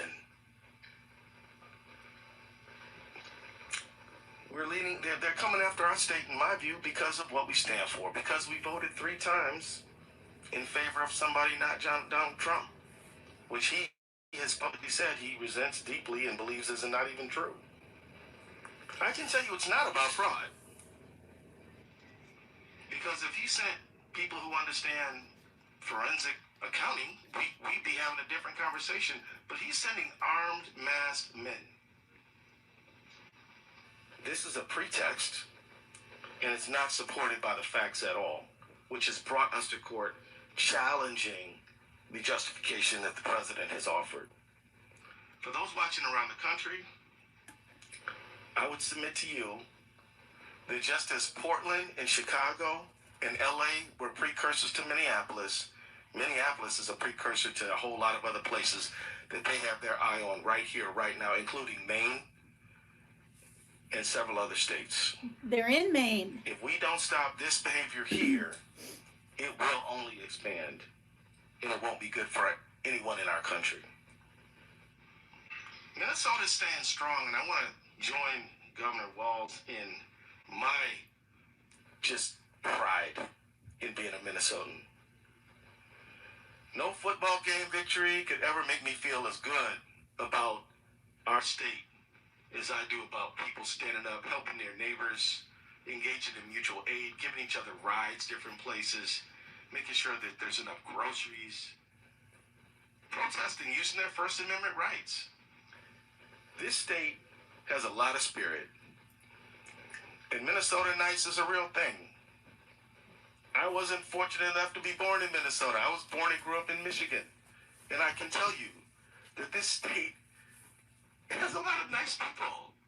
It really does. And a lot of people who believe in taking care of their neighbor and welcoming the stranger. And as we see right now, resisting tyranny. So I just want to say that as the courage of protesters and others who are helping their neighbors is so evident on the streets of this great state of ours, we at the Attorney General's office and in Minnesota state government can do no less than match the courage you have already shown. And we will not back down, we won't blink, we won't bow. We will stand firmly on our constitutional rights and in favor of Minnesotans. We will do that in the ballot box, at the courts. We will do that in the streets in a peaceful, legal, First Amendment protected way. And we will do it in a multitude of ways. But one thing we will not do is we will not back down and we will not bend. And so let me wrap up by saying this.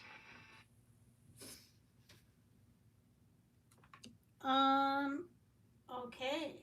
Wrap up by saying this, but it ended? Hold on.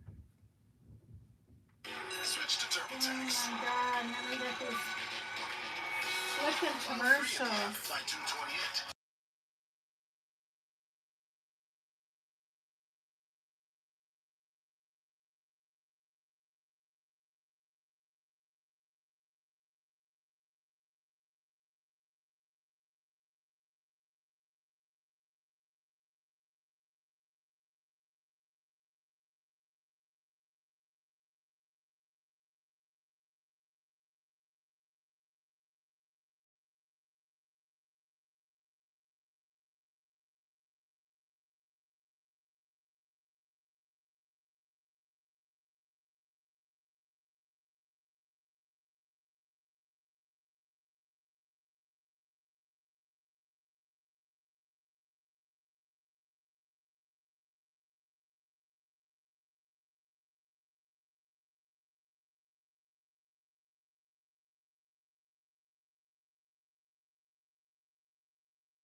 And firmly on our constitutional rights and in favor of Minnesotans.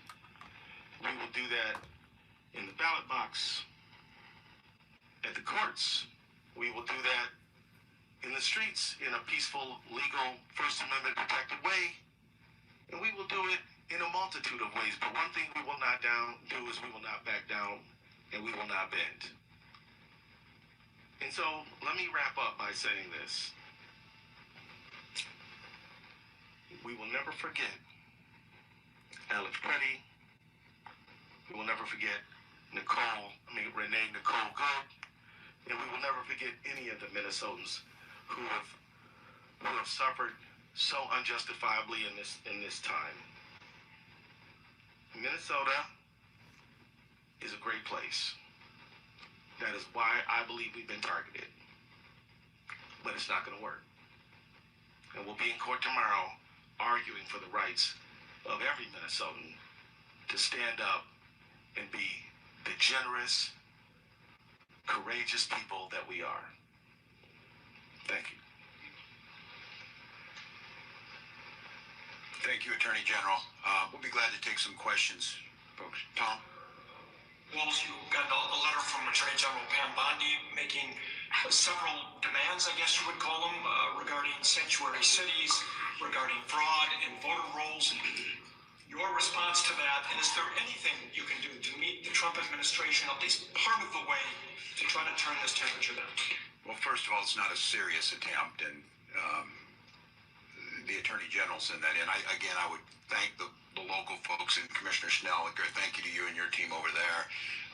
In that letter, they talked about, you need to hand people over who are in your jails. They're taking credit for people that we've had in jail for a long time. We always hand them over to the commissioner very clearly. So they're lying. They're lying. This has nothing to do with fraud. As the Attorney General said, they're not sending us forensic accountants. And these are things that have been we're dealing with now and have been for quite some time. So look, it's not a serious attempt to get at this. The way to fix this is get these folks out of here. We've continued to work with them. They asked us for these numbers. We provided them. We continue to show they're not serious. And look, I think everybody understands what the last request was, totally unrelated to anything on the voter files. This is, again, as the Attorney General said, Donald Trump telling everybody that the election was rigged, who started all this nightmare for America, has nothing to do with it. And I would just give a pro tip to the Attorney General. There's 2 million documents in the Epstein files we're still waiting on. Go ahead and work on those. For you or the Attorney General, if they're not honoring judicial warrants, how can you trust that they're going to be honoring this temporary restraining order? Well, that's a good question. I'm glad you asked it because, since Trump 2 began, and even including Trump 1, we filed a lot of lawsuits. We're north of 50 now. And they've been on everything from birthright citizenship to SNAP to things like the National Institute of Health to EV to all kinds of things. And they've been complying with the orders. Now, I will say the foot drag. We've had to threaten them with contempt a few times, and I'm not saying that the compliance has been good. I am saying that open defiance of court orders is not something that we've experienced. And so I have every reason to believe that they will obey the court order. Now, if they don't, we have recourse and we'll pursue that recourse. On a deeper level, your question, I would simply say this. Just because they may not do the right thing does not absolve us of the responsibility of doing the right thing. We're going to seek legal recourse, and if they disobey a court order, then that's on them. But we're going to seek those orders, and we're going to insist that they be followed. Local sheriffs have said they lack the legal authority to honor ICE detainers, and that's something that Attorney General Ellison has said as well. They lack the authority under Minnesota law. Is that an authority you could just give them? Could you pass a law? Yeah. So really, the key issue here is I think most sheriffs in the state do fully honor ICE detainers and provide notification. The issue becomes when they have a lawful reason to be released. Bail, released by judicial order. The jail cannot hold that person beyond that point in time. That's the fundamental issue. There is not a lack of cooperation. There is just some legal boundaries. We've had some conversations with ICE about this. We think that there may be some things that could be worked out, but I don't think that's the core issue that we're really dealing with here. Can I simply say that it puts Minnesota in a very difficult position? Because if such a person were held beyond a period of time when the state court has the authority to hold them, then the state court is exposing itself to liability. So ICE just has to show up and do its job. That's a fundamental question here. And that's the fundamental argument they keep making. We cooperate. We don't do their job. You saw it this week with rural, conservative Cottonwood County. Sheriff had someone, told them this person's time is done. We can't just hold them indefinitely. It's against the law. So we're going to release this guy. Come and get him. They're too busy up here doing what they did yesterday to go pick up someone who actually should be removed from this country. And I don't know how many times they try and confuse the people across this country. It's their job to do immigrations and customs enforcement. It's law enforcement's job to do law enforcement in Minnesota. They are not doing immigration enforcement, saying we should be doing that, while they're apparently now trying to do extrajudicial law enforcement on our streets. So this is This is a red herring. It's untrue. The Attorney General of the United States put falsehoods into a letter she sends to me that we are doing what's asked of us, but we're not going to do your job for you. We have other things we need to do. Attorney General, how concerned are you, getting back to the evidence in the Freddie case, that you might not get access to his camera footage and that you might not get to the bottom of whether he was carrying an ID or not? I am deeply concerned about the preservation of evidence, which is why we went to court last night.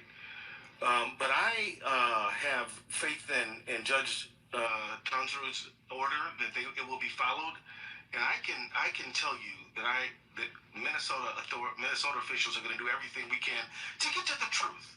And again, as a prosecutor, I am not allowed to say what the final outcome is going to be. We have to get the evidence and find out. But if you're asking me, Tom, if I'm concerned, you better believe I am concerned. But look, they've got the order. Now they're going to defy the court if they don't follow it.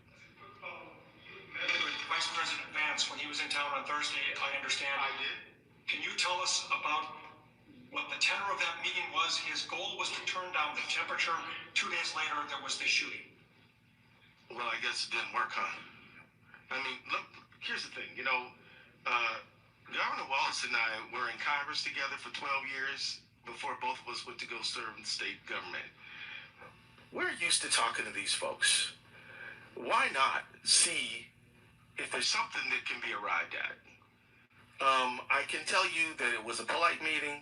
I can also tell you that I walked out of there thinking that we probably weren't going to get anywhere. Because quite honestly, a few hours late, not even hours, a few minutes later, he just got up there and just articulated the same talking points he made to me in the meeting. I tried to correct him. He didn't want to hear that. And so I'm like, well, welcome to Minnesota. Thank you very much. Both of us have things to do. So see you later. And I left. It was cordial enough, but it was not fruitful. But look, I just think that, and I'm sure the governor agrees. If you can try to talk to somebody sensibly, we do. But that one didn't get where we had hoped. Lauren Gurley here from the Washington Post.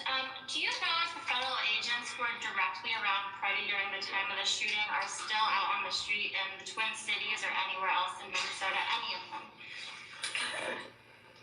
Don't know. Don't know. They don't talk to us. They don't tell us. They don't. And with the BCA being denied access to the scene after getting a warrant, is there recourse for them that way, or do you feel that this restraining order that you obtained requiring the federal government to preserve evidence is that recourse? So there are certain legal strategy decisions that I'm not at liberty to just go on about in a meeting like this one. What I can tell you is that both the warrant and the TRO are evidence of our resolve. And we are going to get to the truth of what happened to Mr. Alex Preddy and to the truth of what happened to Renee Good. And that's what we're pledging. And we're going to use every legal means to do that. So I can't tell you, I'm not at liberty to tell you what you're asking me, but I am here to assure the public and who's listening that we are going to get to the truth of this matter, and we won't be deterred and we won't be denied. Listen, we did see BCA agents at the shooting scene this morning. Can you confirm what they were doing there? Absolutely. The question is about whether or not the BCA agents were on the scene of the shooting this morning, and they were continuing to collect evidence that they've seen. They're also doing some canvassing of the neighborhoods. I don't want to get into any more of the investigative process on this, but at the BCA, we are going to continue to investigate this shooting based on whatever evidence we're able to get, and we appreciate the Attorney General assisting us with the temporary restraining order to make sure that the federal government is retaining evidence that will be available, we would assume, to us at a later time, but the investigation will not pause. We are continuing to work on anything and everything that we possibly can. I'm going to close with one thing that I promised the parents with Michael and Susan. And I speak to all Americans on this over these last 24 hours, what you saw. You're now knowing more about this young man. Beloved by his family, accomplished ICU nurse, skillful in ability to work with veterans, someone who's beloved by community, no criminal record, lawful firearms owner. And you know what you saw. And then you heard the most powerful people in the world, certainly in this country, President, Vice President Greg Llvino, Kristi Noem, narrate to you what you were looking at, that this was a domestic terrorist, crazed, running at law enforcement with the intent to kill massive numbers of them,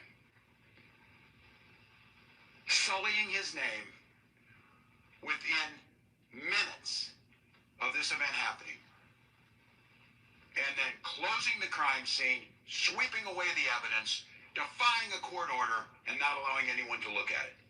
I don't care if you are conservative and you are flying a Donald Trump flag, you're a libertarian, don't tread on me, you're a democratic socialist of America. This is an inflection point, America. If we cannot all agree that the smearing of an American citizen and besmirching everything they stood for and asking us not to believe what we saw, I don't know what else to tell you. This has to be the moment your government, here in Minnesota, I've made it clear, I'm accountable for things that happen here, and I will take responsibility for that.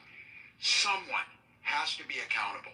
Someone has to hold the final decision on this. And sitting behind a keyboard at 2 a.m.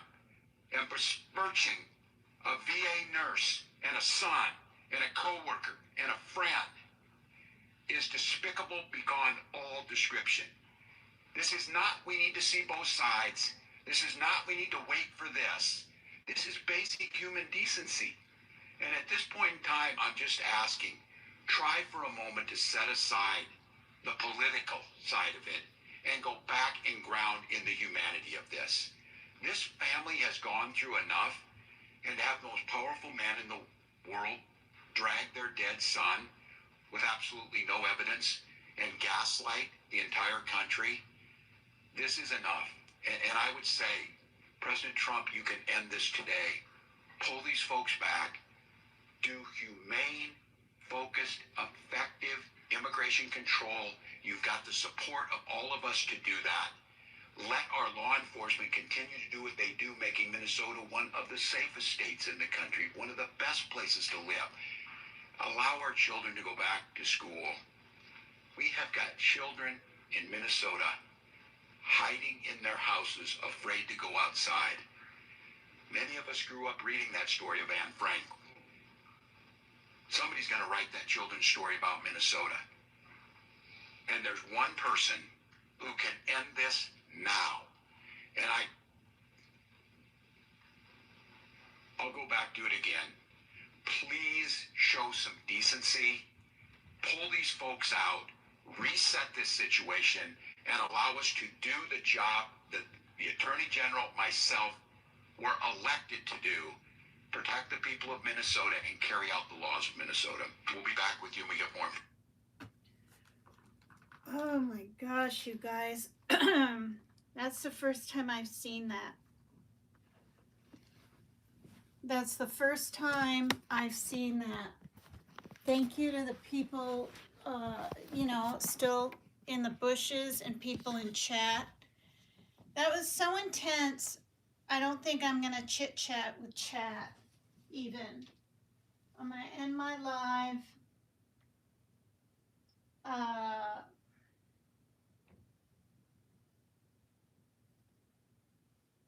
Try to fix my hair, whatever. Oh, God. All right.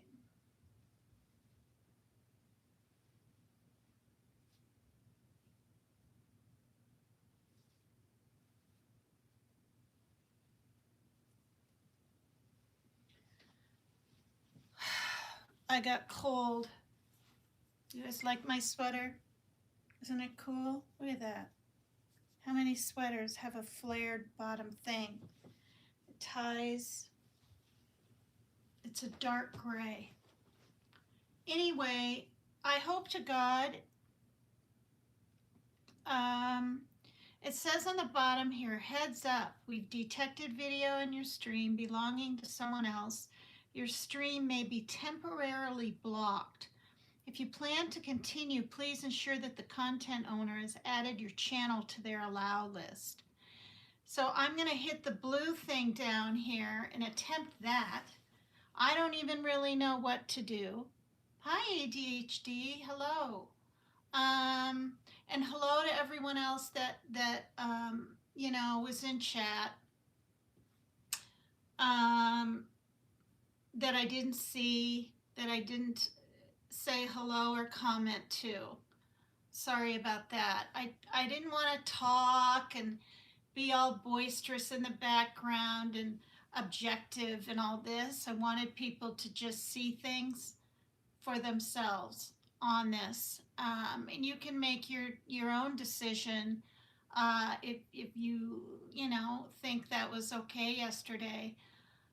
Before I did my live on the slow motion shooting of Alex, I thought there was I just assumed there was maybe a couple of shots, right? Try 10. If you watch the video, you'll see there were 10. And I don't believe he had, in any way, shape, or form, after being sprayed in the face twice with those chemicals and having 4 people on top of him on the ground, and he's in prone position, so he was on his stomach. How on earth do you even get that out? He probably couldn't see, probably couldn't breathe, he probably couldn't feel hardly anything but fear. All right, I'm gonna go. I watch back my live, so I'll see your comments and things like that. You're entitled to your opinion over here always. Anything, though, that's too mean or racist or any kind of whatever, I'll have to delete your comment. But everything else is okay. If for some reason you don't see this, posted, I got in trouble and I don't know why, because I've been filming and even been monetized with the little green $ thing for my past videos.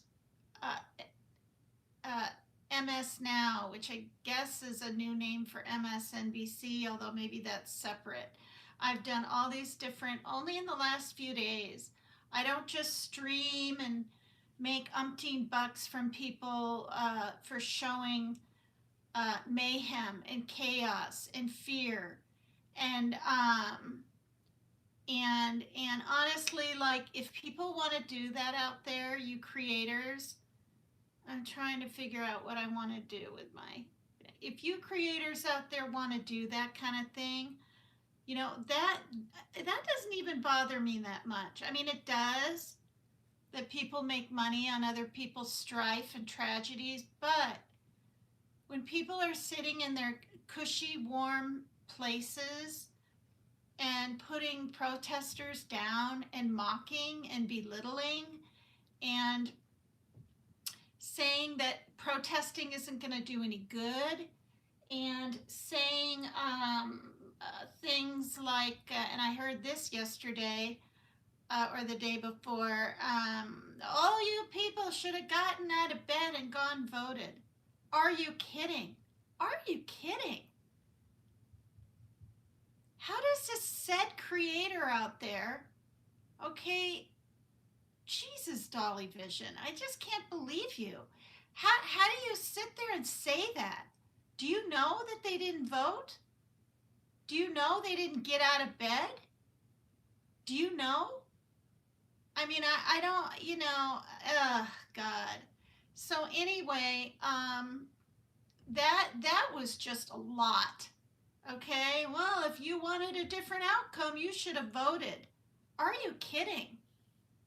Okay, I talk about an insurrection. Go back and look at the footage. I'm probably going to pull that up and film that to remind us of the fear that he put us through. The TRUMP. I mean, I don't want to get in trouble, but whatever. The fear. My daughter saw parts of it and was crying. She was, what was she, 17 or something then? Okay, that was insanity. And then he pardons all of those people that were breaking windows and breaking into the the White House, and he pardoned them, like 111 or 110. You guys, I heard it. Gee, why? But he had nothing to do with it, right? Good grief. Anyway, I'm gonna go. Prayers to Alex Preddy's poor family, and we should remember how he lived, not how he died. But what I saw was him trying to pull a friend or maybe his girlfriend, because maybe it was a stranger. He was in that area with those two women across the road so he and her could get away from those thugs. He knew he was in a dangerous position. And when he tried to help that woman up off the snow and the curb and everything, this one thug agent comes over and didn't like that. What? There was no point where he was going to try to arrest her, detain her. It's bullying at its finest. Watch it then. My dad was in a coma for 8 days. Oh, then in the ICU. Yeah, I mean, don't feel like you have to. But it was an idea I had the other day. And maybe I won't play it. It's too far in the past. But thanks for everyone being here. Be really nice to get 50 likes. Again, I've been getting quite a few likes, which is really super nice. And if you're on this side of humanity, okay, and you have humanity and compassion in your heart, and you don't let people tell you what narrative they want you to believe, you see things with your own eyes, including my slowed down version. Again, that's dropsitenews.com. D as in dog, R as in red, in case you can't hear me clearly, O as in octopus, P as in pineapple, and then site right next to it is S as in Sam, I as in igloo, T as in teacup, and E as in egg, and then news.com. And you can pull it up for yourself. And in slow motion, it tells a lot. Thank you so much for everyone that's here. If you want to tip your hostess at all, it's always appreciated. And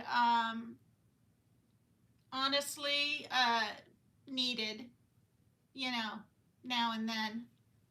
So as everybody out there grifts for God knows what, this and that, the other thing, and puts this, get and go or whatever up there for money, when people already have a lot of money and things for that matter, I'm not grifting. I'm just being like anyone else, taking my time here with you and trying to pull up interesting content. And normally at the end of something like that, I want to get other people's views and talk back and forth through chat. but it's 3 hours earlier here and I've got some stuff to do. So thank you to everyone that's here. This is Brood Awakening with PCT.